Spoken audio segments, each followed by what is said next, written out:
Thịnh Ngôn kéo Thẩm Tiểu Phi ra ngoài bảo tàng, tìm một nơi vắng người. Ngôn Ngôn, chuyện này rốt cuộc là sao vậy? Sao Giang Hồng Nhạn lại đột nhiên quay về được? Sau khi đặt câu hỏi, cậu ấy lại vội vàng giải thích, tôi không có ý gì khác đâu. Anh ấy có thể quay về đương nhiên là tốt nhất, tôi chỉ là thấy quá tò mò không biết rốt cuộc đã xảy ra chuyện gì. Đại khái là anh ấy rơi xuống vực nhưng mạng lớn không hẹo, chỉ là bị thương rồi được người khác cứu giúp. Vì vết thương quá nặng nên nhất thời chưa thể về nhà ngay, tĩnh dưỡng rất lâu mới quay về được. Thẩm Tiểu Phi vô cùng kinh ngạc. Chuyện này ly kỳ quá rồi, rơi từ nơi cao như thế xuống, xe đã nát bét không ra hình thù gì mà người lại. Nhưng mà còn sống là tốt rồi, tốt quá rồi. Cuối cùng cũng không cần lừa con bé là ba nó đi công tác nữa, con bé cũng không cần chịu đựng nỗi đau mất cha. Vậy còn người mặc đồ cổ trắng lúc nãy là ai thế? Tại sao cậu ta lại gọi bà là chị? Về chuyện bố mẹ tôi, ông cũng biết một chút đúng không? Họ đã ra đi từ khi bà còn rất nhỏ mà. Thật ra tôi không phải con ruột của bố mẹ tôi. Thẩm Tiểu Phi lại bị sốc. Cái gì? Trước đây tôi đã từng nghi ngờ chuyện này. Ở cái nơi như quê cũ của tôi, tại sao họ lại lớn tuổi như vậy mới sinh ra tôi chứ? Sau này về quê một chuyến tôi mới hiểu ra. Hóa ra tôi không phải con ruột của họ. Tôi là do họ nhặt về nuôi. Người đàn ông mặc đồ cổ trang ông vừa thấy đó là em trai tôi. Cậu ấy tên là Thịnh Hành. Sắc mặt Thẩm Tiểu Phi sững sờ. Hết chuyện này đến chuyện khác, tôi không kịp phản ứng luôn rồi. Sao tự nhiên lại nói đâu ra một đứa em trai? Có phải em ruột không? Đương nhiên rồi, em ruột cùng cha cùng mẹ luôn. Đã làm xét nghiệm DNA rồi. Thẩm Tiểu Phi gần như không thể tin nổi. Chỉ riêng việc Giang Hồng Nhạn còn sống trở về đã đủ làm tôi kinh ngạc lắm rồi. Bây giờ lại còn bảo cậu lại có thêm một đứa em trai ruột. Rốt cuộc là làm sao mà tìm thấy được? Cậu gặp được cậu ta như thế nào? Lại còn làm sao mà nghĩ đến chuyện đi xét nghiệm nữa? Rồi còn, tại sao cha mẹ hai người lại bỏ mặc hai chị em cậu? Không đúng, cậu vừa nói gì cơ? Cậu ta tên Thịnh Hành đúng không? Vị hoàng đế của Đại Thánh Triều cũng tên là Thịnh Hành. Hơn nữa cũng có một vị hoàng tỷ cùng tên với cậu. Nghĩ đến chuyện này, Thẩm Tiểu Phi nhìn Thịnh Ngôn với vẻ mặt kinh ngạc. Cậu Thịnh Hành đó lúc nãy chỉ vào bức họa, khẳng định chắc nịch rằng đó không phải là Văn Ngạn Để, nhưng rất nhiều thông tin về Đại Thánh Triều, người không có chuyên môn thì không thể nào biết được. Nhiều di tích lịch sử đều bị hư hại nghiêm trọng, cậu ta biết được từ đâu chứ? Trong lòng bỗng nảy ra một vài suy đoán, nhưng lại thấy không khả quan. Ngôn Ngôn, chuyện này làm tôi phải nghi ngờ, có phải cậu chính là vị tiểu công chúa của nước đó không? Sau khi rơi xuống giếng thì vô tình xuyên không đến thời đại này, được cha mẹ cậu nhặt về nuôi nấng. Trời ơi, sao tôi lại có ý nghĩ này nhỉ? Tôi điên rồi sao? Làm sao có thể có chuyện xuyên không được chứ? Thẩm Tiểu Phi hoàn toàn không dám tin, nhưng ý nghĩ đó cứ đột nhiên hiện ra trong đầu. Hơn nữa trực giác mách bảo anh ấy sự thật chính là như vậy, nếu không thì chẳng thể giải thích nổi. Thịnh Ngôn không gật đầu cũng không phủ nhận, chỉ nhìn anh ấy chằm chằm. Điều này khiến Thẩm Tiểu Phi càng thêm khẳng định suy đoán của mình. Thật là cậu thật sao? Cậu tin vào sự tồn tại của thế giới song song không? Có lẽ vậy. Tôi còn tưởng với một người có học thức cao và uyên bác như cậu, khi nghe câu hỏi này sẽ khẳng định chắc nịch rằng không thể nào. Thẩm Tiểu Phi mỉm cười nhẹ nhàng. Cậu sai rồi, càng đọc nhiều sách, càng hiểu biết nhiều, càng thấy bản thân mình nhỏ bé, và cũng cảm nhận được thế giới này rộng lớn biết bao. Hồi nhỏ mẹ tôi thường gói bánh cho chúng tôi, loại vị ngọt, tôi cứ ngỡ món bánh đó chỉ có duy nhất vị đó. Sau này nghe bạn học nói nhà họ có bánh vị mặn, tôi đã tranh cãi với cậu ấy. Tôi nói là bánh làm sao lại có vị mặn được chứ? Sau này tôi mới biết, hóa ra bánh thực sự có vị mặn, ngoài vị mặn ra còn có thể làm được rất nhiều hương vị khác. Cho nên câu hỏi mà bà vừa hỏi tôi chỉ có thể nói là có thể. Tôi không thể vì bản thân chưa thấy mà nói nó không tồn tại. Tôi cũng không thể vì vấn đề này, khác với nhận thức của bản thân, mà cho rằng nó sai được. Nếu dùng nhận thức của bản thân để đánh giá mọi thứ, thì thật là quá thiếu hiểu biết. Thế giới này quá rộng lớn, cho dù có biết nhiều đến đâu, thì cũng chỉ là một phần rất nhỏ bé thôi. Bà hỏi câu này, chứng tỏ suy đoán vừa rồi của tôi là đúng. Vậy sao? Giữ bí mật giúp tôi nhé. Thẩm Tiểu Phi sững người một lát, tuy trong lòng rất sốc, nhưng cũng dần chấp nhận chuyện này. Bà yên tâm đi. Ngay cả khi bây giờ, bà có chạy đến trước mặt bao nhiêu người mà nói tôi là công chúa, tôi là hoàng đế, cũng không ai tin đâu, người ta chỉ mắng bà bị thần kinh thôi. Với lại, chúng ta đã là bạn thân bao nhiêu năm rồi. Chuyện của bà, tôi sẽ không hề răng với ai nửa lời. Giang Hồng Nhạn có thể quay về là một chuyện đáng mừng. Lúc mới xảy ra tai nạn thấy bà đau khổ như vậy, tôi cũng rất buồn. Bây giờ tốt rồi, cả nhà ba người đoàn tụ, cũng không cần tìm cớ để lừa Giao Giao nữa. Ba còn có thêm một người thân, đây là một chuyện cực kỳ tốt. Tôi mừng cho bà. Thẩm Tiểu Phi bỗng nhớ ra một chuyện. Trước đó đột nhiên nhắn tin bảo tôi đi đón Giao Giao. Có phải là vì lúc đó bà không có ở đây không? Đúng vậy. Tôi biết ngay mọi chuyện không đơn giản như vậy mà. Tôi quá hiểu bà. Bà chưa bao giờ là một người mẹ thiếu trách nhiệm, không đời nào lại bỏ mặc con cái như vậy. Dù có phải đi công tác xa vì công việc, chắc chắn bà cũng sẽ gọi điện giải thích rõ ràng với tôi, chứ không phải chỉ gửi một tin nhắn mà không thèm nói đầu đuôi câu chuyện cho tôi biết. Lúc đó tôi đã gọi cho bà mấy cuộc, nhưng đều không liên lạc được. Tôi đã rất lo không biết có chuyện gì xảy ra. Tiểu Phi, Chuyện trước kia tôi không cố ý giấu cậu đâu. Tôi hiểu mà, giữa chúng ta không cần phải giải thích gì đâu. Tôi cũng chỉ mong bà bình an, chỉ cần kết quả tốt đẹp là tôi vui rồi. Buổi trưa, 5 người họ cùng đến một nhà hàng, định bụng sẽ ăn với nhau một bữa. Thẩm Tiểu Phi nhìn Thịnh Ngôn và Thịnh Hành gật đầu.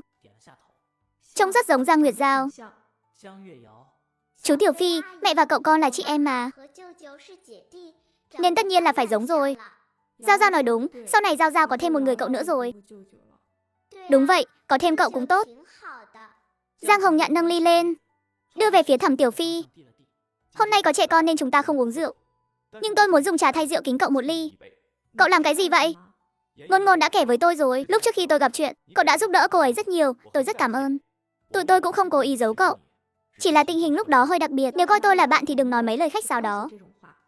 Giữa ba người chúng ta đã quen nhau từ hồi mới vào đại học, đến nay cũng mười mấy năm rồi. Tình bạn ngần ấy năm không cần phải cảm ơn, chỉ cần mọi người ổn định là tôi vui rồi. Thịnh Ngôn lúc đó đã rất đau khổ, cả người tiểu tụy đi rất nhiều, còn phải gánh vác cả gia đình này, vừa lo kiếm tiền vừa lo cho con nhỏ. Thực sự rất không dễ dàng, cậu nhất định phải đối xử tốt và bù đắp cho cô ấy. Tôi nhất định sẽ làm vậy. Giang Hồng Nhạn trịnh trọng hứa.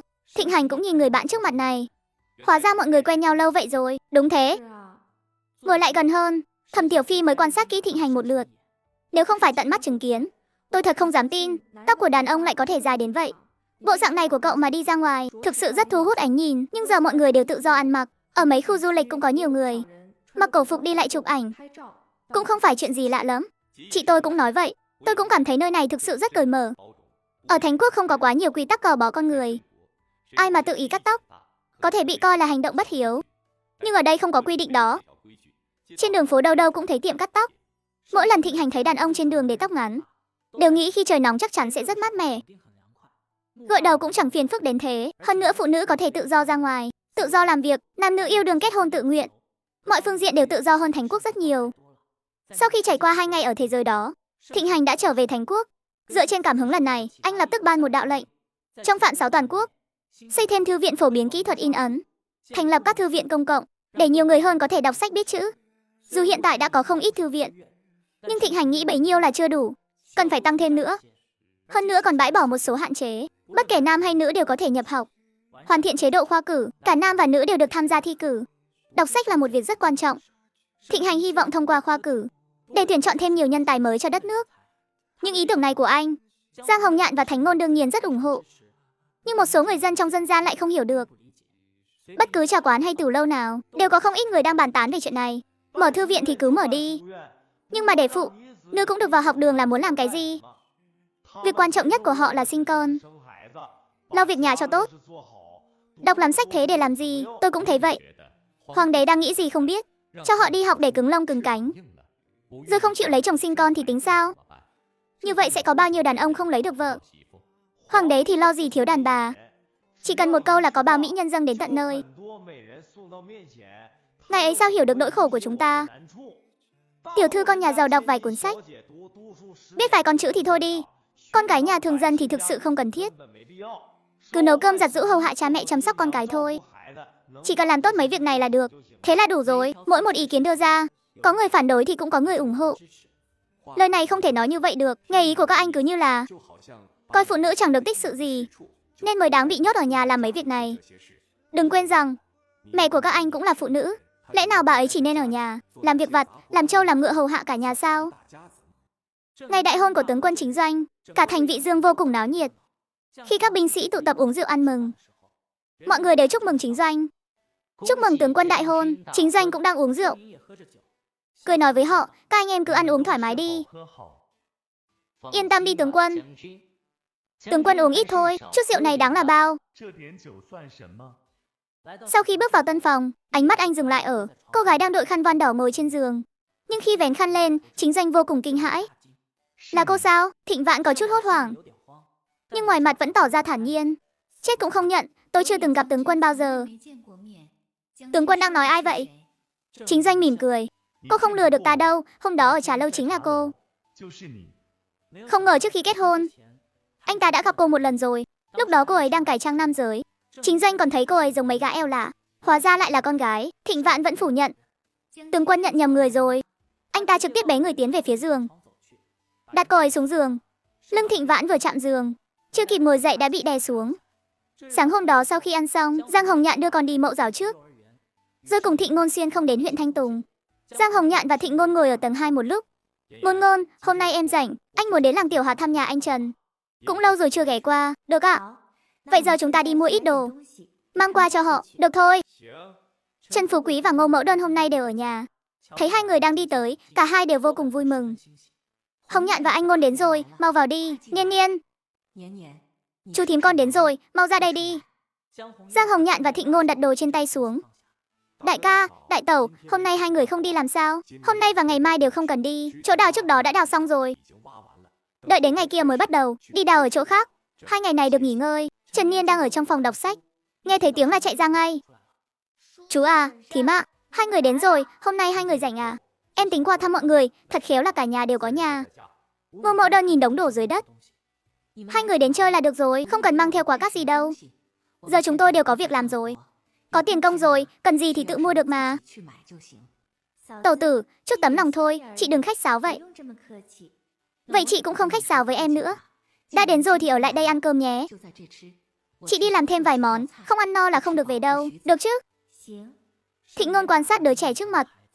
Niên Niên, dạo này con có đi học không? Cậu bé gật đầu, dạ có, con vẫn học suốt. Từ lúc về, chúng tôi đã cho nó đi học rồi. Cách đây không lâu quan trên vừa có lệnh, quan phủ sẽ trợ cấp một ít tiền cho trẻ đi học. Giờ việc học hành chẳng tốn bao nhiêu cả.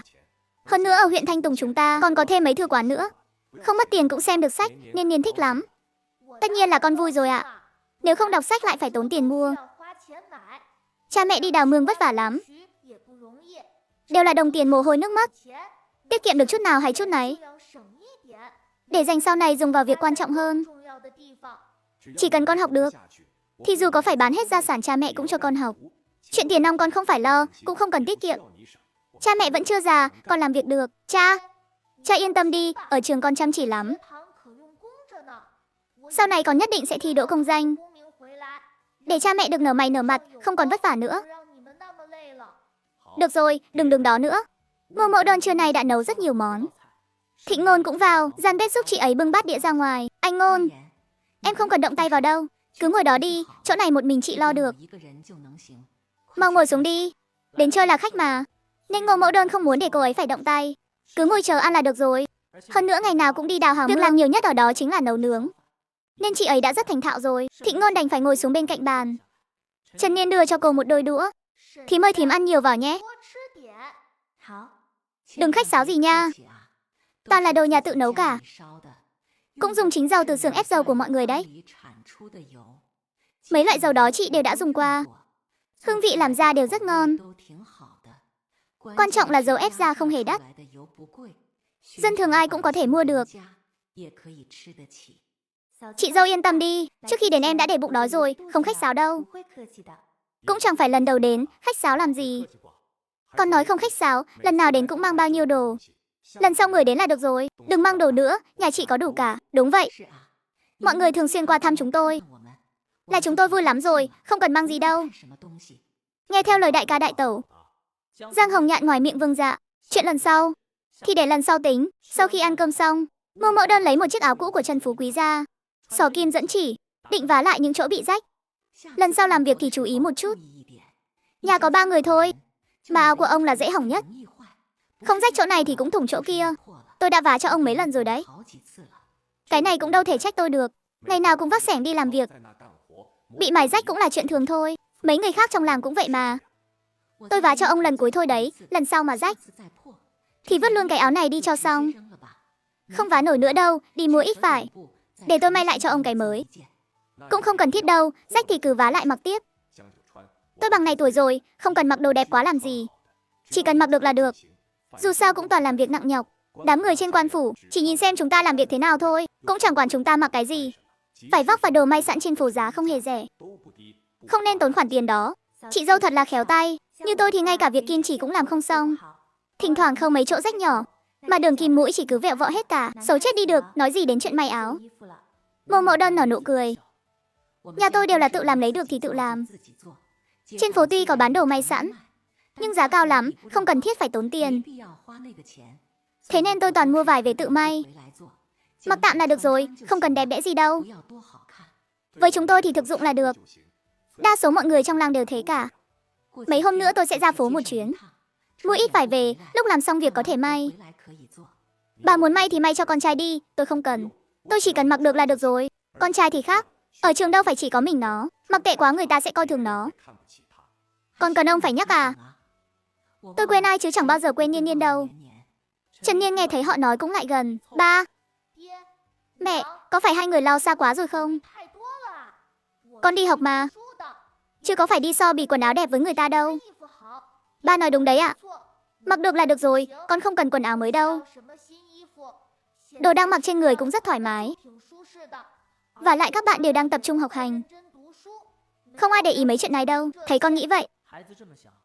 Trần Phú Quý và Ngô Mẫu Đơn đều rất vui. Chứng tỏ thằng bé không quá coi trọng những thứ hào nhoáng bên ngoài này. Biết rằng việc học mới là quan trọng nhất. Bắt là cha mẹ, cái gì nên cho thì vẫn phải cho. Cố gắng để con có cuộc sống tốt hơn một chút. Để con quay về được thật chẳng dễ dàng gì. Hai người chỉ sợ cho con không đủ nhiều. Sau khi quay về thành phố, Thịnh Ngôn đi thẳng đến tiệm xà phòng. Vừa đến cửa, cô đã thấy trước cửa tiệm bên cạnh có rất nhiều người, họ đang chuyển đồ đạc từ bên trong ra ngoài. Nhìn thoáng qua, bên trong tiệm đã gần như trống rỗng. Giang Hồng Nhạn cũng đi tới. Ngôn Ngôn, sao thế? Tiệm này không định kinh doanh nữa à? Hay là chúng ta mua lại chỗ này đi? Được chứ, em muốn mở một tiệm may. Lúc trước thấy Đại Tẩu ngồi vá quần áo, trong đầu em bỗng nảy ra một ý tưởng. Nếu có máy may thì tốt quá, làm đồ như vậy sẽ nhanh hơn rất nhiều. Loại máy may đời cũ không cần dùng điện, chỉ cần tìm được bản vẽ cấu tạo chi tiết, chế tạo ra chắc không khó đâu. Hơn nữa, chúng ta có thể lên mạng tìm các mẫu cổ trang, tạo ra nhiều kiểu dáng đẹp mắt hơn. Việc kinh doanh của tiệm xà phòng chủ yếu là khách nữ. Khi họ ghé mua xà phòng, chúng ta có thể bảo người làm, tiện thể giới thiệu tiệm may bên cạnh cho họ. Như vậy cũng thúc đẩy việc kinh doanh của tiệm mới. Một công đôi việc. Giang Hồng Nhạn gật đầu. Đều nghe theo em, vậy chúng ta sẽ mua chỗ này.